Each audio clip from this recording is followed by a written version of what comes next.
Assalamualaikum warahmatullahi wabarakatuh. Halo semuanya, perkenalkan nama saya Nia Ramadhani dengan NIM 240201005. Baiklah, di sini saya akan menjelaskan tentang transfusi darah. Definisi transfusi darah. Transfusi darah adalah prosedur medis yang melibatkan pemindahan darah atau komponen darah dari satu individu ke dalam sirkulasi darah individu lain. Tujuannya adalah untuk menggantikan kehilangan darah, meningkatkan jumlah sel darah merah, atau menyediakan komponen darah tertentu seperti plasma atau trombosit untuk mengatasi berbagai kondisi medis seperti anemia, trauma, atau penyakit tertentu. Transfusi darah dapat menyelamatkan nyawa dan meningkatkan kualitas hidup pasien. Pentingnya transfusi darah dalam dunia medis. Transfusi darah memiliki beberapa kepentingan utama dalam dunia medis, antara lain yang pertama adalah menyelamatkan nyawa. Transfusi darah seringkali diperlukan dalam situasi darurat seperti kecelakaan atau pembedahan besar untuk menggantikan darah seperti darah yang hilang dan mencegah kematian. Yang kedua, mengobati anemia. Pada pasien dengan anemia berat, transfusi sel darah merah dapat membantu meningkatkan kadar hemoglobin dan memperbaiki fungsi oksidasi tubuh. Yang ketiga, dukungan untuk penyakit kronis. Pasien dengan penyakit kronis seperti kanker atau gangguan darah sering memerlukan transfusi untuk mengelola kondisi mereka dan meningkatkan kualitas hidup. Yang keempat, mendukung prosedur medis. Banyak prosedur medis seperti operasi besar memerlukan transfusi darah untuk menjaga stabilitas hemodinamik dan memastikan hasil yang optimal. Yang kelima, mencegah komplikasi.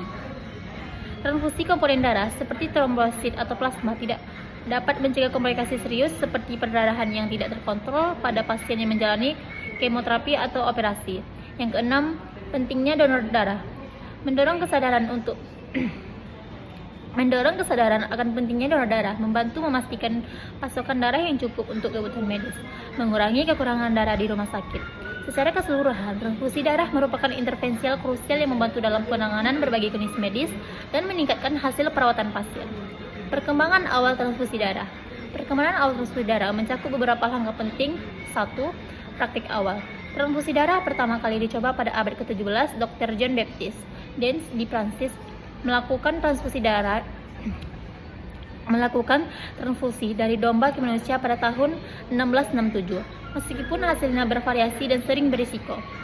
2. Penemuan golongan darah. Pada tahun 1900, Karl Landsteiner menemukan golongan darah A, B, AB, dan O. Penemuan ini sangat penting karena mengurangi resiko reaksi transfusi yang fatal. 3. Perkembangan teknologi.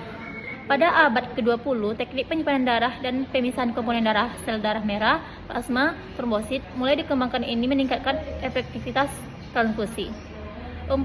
Transfusi darah selama Perang Dunia. Selama Perang Dunia I dan II, transfusi darah menjadi lebih umum dan terorganisir.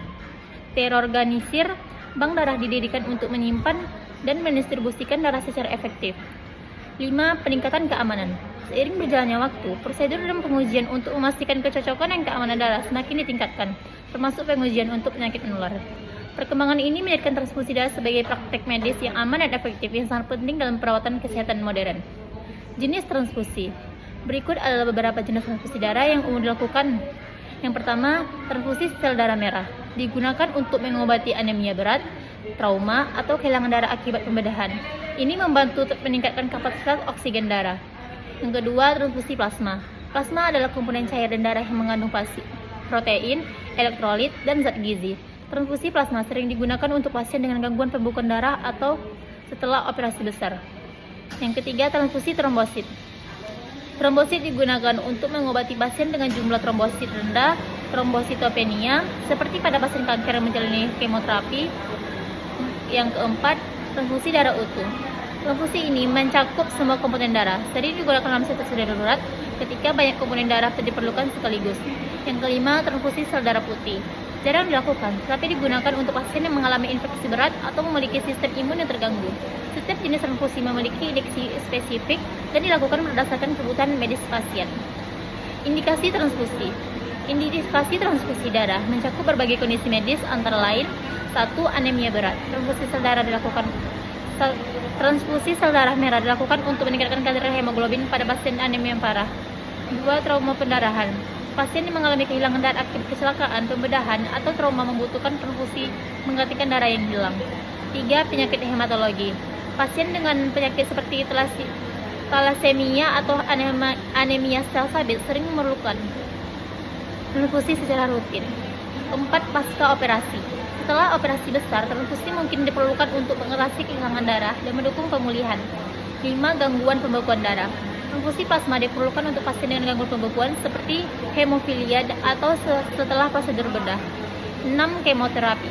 Pasien menjalani kemoterapi sering mengalami trombositopenia dan mungkin memerlukan transfusi trombosit. 7. Infeksi berat. Dalam beberapa kasus, transfusi sel darah putih dapat digunakan untuk pasien dengan infeksi yang tidak merespons pengobatan lain. Indikasi transfusi harus selalu dievaluasi berdasarkan kondisi klinis dan kebutuhan individu pasien. Prosedur transfusi. 1. Persiapan pasien. Verifikasi identitas pasien dan indikasi transfusi. Lakukan pemeriksaan fisik dan evaluasi riwayat kesehatan. 2. Persiapan darah. Pilih produk darah yang sesuai sel darah merah, plasma, atau trombosit.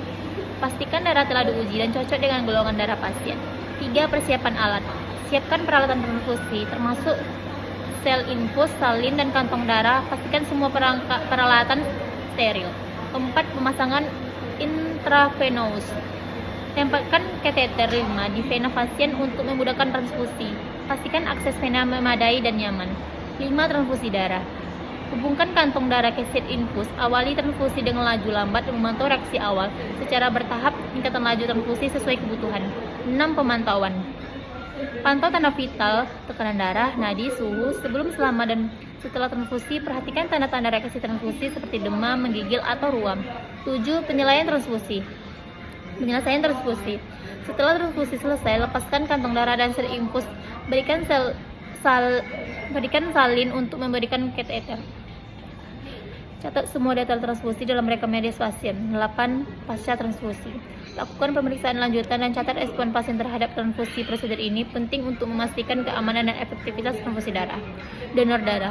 Donor darah adalah proses di mana seorang secara sukarela memberikan darahnya untuk disimpan dan digunakan dalam transfusi bagi pasien yang membutuhkannya.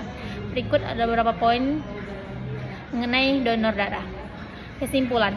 Dengan demikian, transfusi darah adalah komponen esensial dalam sistem kesehatan yang mendukung penanganan berbagai keadaan darurat medis dan meningkatkan hasil perawatan pasien. Sekian dari saya, terima kasih.